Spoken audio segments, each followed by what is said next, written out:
Hi, and welcome to Nashville BrewPost. Today we're going to walk you through the entire brew day process. Here's what you'll need from the kit for this part of the process. The carboy, the funnel, the tubing, the rubber stopper, and maybe most importantly, the sanitizer.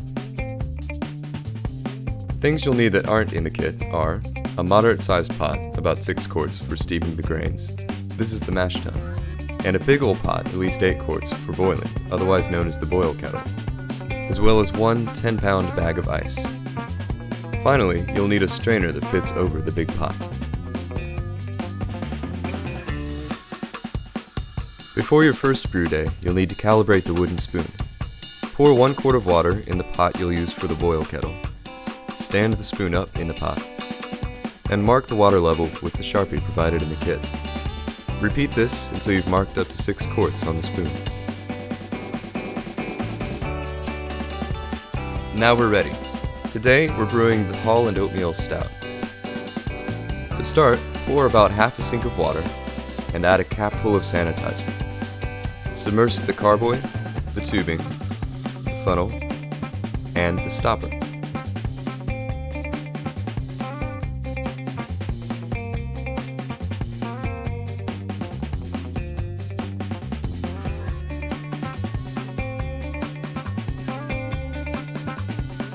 Heat 2 quarts of water to 165 degrees. The volume and temperature will vary slightly depending on the recipe, so be sure to read the directions for whichever recipe you're brewing.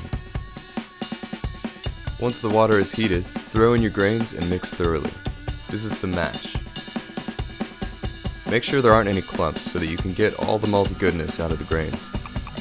The temperature should level out between 148 and 155 degrees.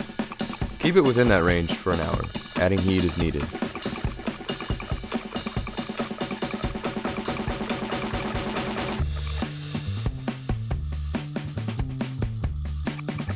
Set the strainer over your brew kettle and pour the mash into it. Heat 4 quarts of water to 170 degrees. You can do this in 2-quart batches if you don't have a larger container. Pour the 170 degree water over the grains. This is called sparging. All we're doing here is getting as many soluble sugars out of the grains as possible.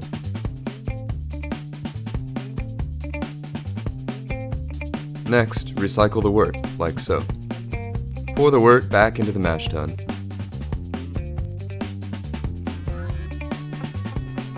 And run it back through the grains into the boil kettle.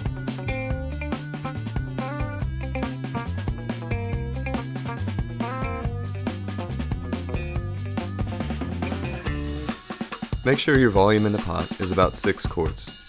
If you have less, then add more 170 degree water. If you have more, don't worry, you can always boil the extra off. Now boil for an hour. You'll see an initial hop break when the wort first boils.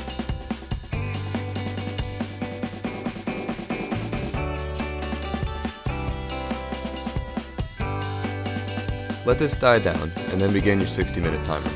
Throw in the 60-minute hops when the foam from the hop break dies down. What you have in the boil kettle is now the wort. You want a moderately vigorous boil, but not extremely vigorous. Check the liquid level every 15 minutes to make sure you end up with just over a gallon of wort at the end. At 15 minutes from the end of the boil, throw in the 15-minute hops. When the boil is over, cool the wort in an ice bath until it reaches 70 degrees. Then pour it into the carboy, pitch the yeast, and give the carboy a good shake to get some oxygen dissolved. Put the stopper on and insert one end of the tubing into the stopper. Place the other end into a dish with some sanitizer in it, and put the whole setup in a cool, dark place. That was Brew Day. If you had any questions, visit our website for FAQs and brewing advice.